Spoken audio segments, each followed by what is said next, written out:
bosku, apa kabar? Semoga kalian baik-baik saja. Nah, di video kali ini saya akan membahas sesuai permintaan teman saya yang nge-DM saya kemarin.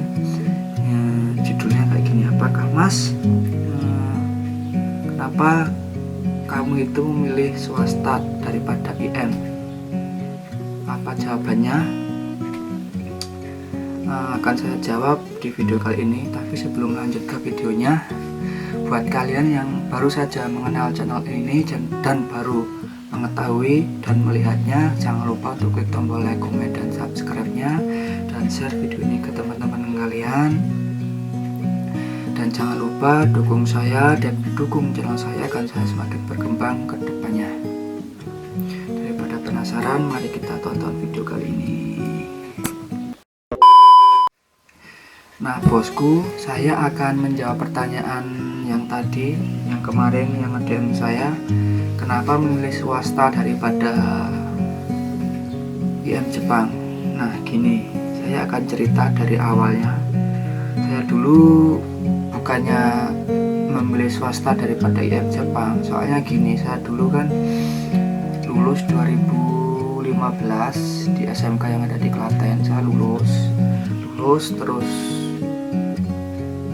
bukan lulus, sebelum lulus sih sebenarnya. Sebelum lulus saya, setelah ujian nasional kan, terus di sekolah saya, di PKK saya itu banyak yang membuka lowongan PKK, lowongan pekerjaan yang utamanya itu yang ada di Jepang.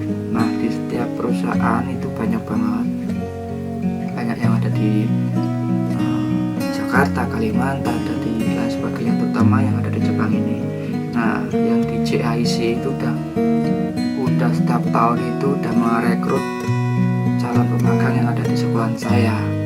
Nah saya dulu itu nyoba, cuma iseng-iseng pengen mencari pengalaman ke Jepang gitu, tapi juga nggak ingin ke Jepang. Nah saya daftar di situ, di pekerjaan di PKK saya itu, dan akhirnya saya diterima di tes psikotesnya. Saya diterima di tes wawancara, saya alhamdulillah diterima. Nah dulu itu satu sekolahan yang daftar kurang lebih berapa ya, 100-an lebih satu sekolahan itu, hampir 200-an. Nah yang diterima itu cuma 3 orang termasuk saya. Nah saya kan juga kaget, terheran-heran, kenapa saya cuma uji coba, cuma iseng-iseng malah diterima gitu kan. Nah ya udah, saya pupuskan, saya coba ambil itu. Dan sebelumnya saya juga nggak berpikiran kalau pengen ke Jepang. Ya udah, saya jalanin aja. Setelah ujian nasional lulus, dinyatakan lulus, saya langsung disuruh untuk pelatihan dasar yang ada di Jogja dulu. Saya pelatihan dasar di Jogja selama 2,5 bulan. Setelah itu saya lulus di pelatihan di Jogja, pelatihan dasar. Terus saya pelatihan lanjutan ke Jakarta dulu di Tanjung Barat. Nah saya pelatihan juga 2,5 bulan.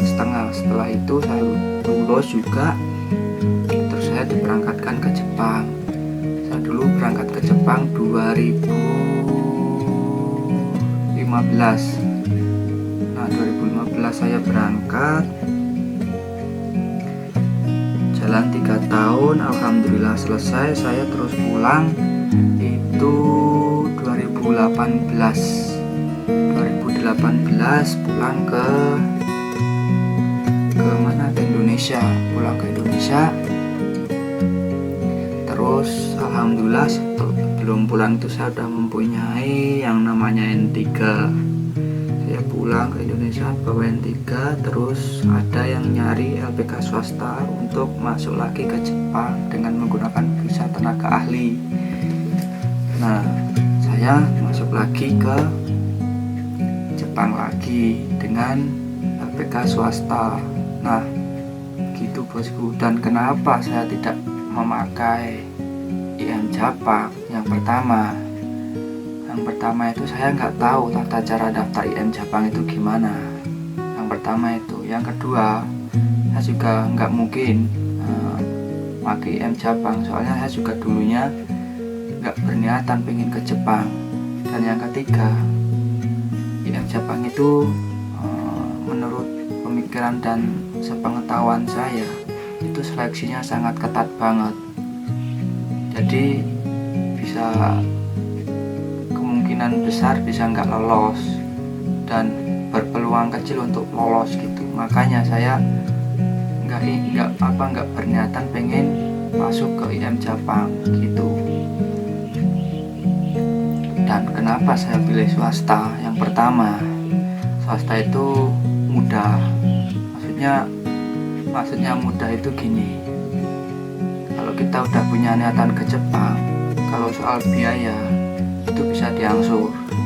Nah itu yang pertama. Yang kedua, itu meskipun kita IQ-nya rendah, yang penting kita disiplin, itu bisa diberangkatkan ke Jepang. Nah, dan yang ketiga, persyaratan untuk masuk ke LPK yang swasta itu juga mudah, nggak ribet kayak di IM Jepang itu. Pengetahuanku kayak gitu bosku. Dan kenapa saya juga pas bisa tenaga ahli ini saya juga masuk ke swasta, yaitu tadi saya pulang langsung dihubungi sama LPK swasta, bukan IM Jepang. Dan yang kedua, kenapa saya ngambil visa Tokte tenaga ahli ini juga swasta, soalnya yang menyediakan lowongan kerja untuk tenaga ahli juga LPK swasta, bukan IM Jepang gitu. Udah tahu ya bosku yang kemarin yang nanya kenapa alasannya saya memilih swasta daripada IM Jepang gitu. Alasannya cuma itu, dan saya dulu juga sama sekali nggak punya niatan untuk ke Jepang. Makanya saya juga nggak begitu tahu soal IM Jepang, dan tata caranya masuk IM Jepang juga gimana saya juga nggak tahu. Yang setahu saya cuma lewat swasta, soalnya saya pengalaman masuk ke Jepang memakai jalur swasta. Meskipun jalur swasta itu menurut orang awam bayarannya mahal, ya emang mahal, tapi tergantung kita. Kalau kita niat mau ke Jepang, semahal apapun pasti kita bisa membayarnya gitu. Toh kita ke Jepang juga bisa mendapatkan uang dan bisa mendapatkan gaji dan bisa mengangsur hutang yang dulunya kita pinjam di LPK tersebut gitu bosku. Itu ya, udah paham ya. Buat kemarin yang nanyain kenapa saya memilih LPK swasta, udah saya jawab di video kali ini. Dan buat kalian yang masih bingung dan penasaran pengen tahu soal visa Tokte maupun visa tenaga ahli yang ada di Jepang, bisa di DM Instagram saya Sarwanto75, bisa tanya-tanya. Kalau longgar dan punya waktu akan saya jawab pertanyaan kalian dan akan saya buatin video selanjutnya. Gitu aja. Buat kalian yang suka dengan video ini, jangan lupa untuk klik tombol like, comment, dan subscribe-nya, dan share video ini ke teman-teman kalian, dan dukung channel saya agar channel saya semakin berkembang ke depannya. Gitu aja. Dan terakhir, billahi taufiq wal hidayah. Assalamualaikum warahmatullahi wabarakatuh. Bye.